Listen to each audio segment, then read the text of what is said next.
ओम नमः शिवाय। ओम नमः शिवाय। ओम नमः शिवाय।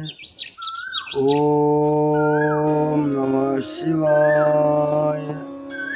ओम नमः शिवाय। ओम नमः शिवाय। ओम नमः शिवाय। ओम नमः शिवाय। ओम नमः शिवाय। ओम नमः शिवाय। ओम नमः शिवाय। ओम नमः शिवाय। ओम नमः शिवाय। ओम नमः शिवाय।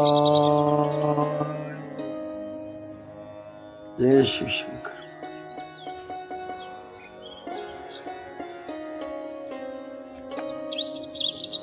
दोस्तों और मेरी माताएं बहनें, शिव भगवान का बेहद ही कल्याणकारी और प्रभावशाली जाप ओम नमः शिवाय मंत्र जाप 108 बार संपूर्ण होता है।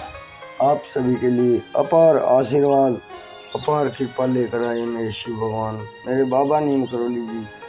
यही मेरी प्रार्थना, आप सभी के घर परिवार में सभी सुख संपन्नता बनी रहे, यही मेरी प्रार्थना। अभी आज्ञा लेता हूँ, चैनल को सब्सक्राइब करें। प्रभु की शरण हमेशा आपके ऊपर कृपा बनाए रखे। आप सदैव बाबा नीम करोली जी की शरण में रहें, यही मेरी प्रार्थना। जय शिव, जय राम, जय बाबा नीम करोली महाराज की। राम।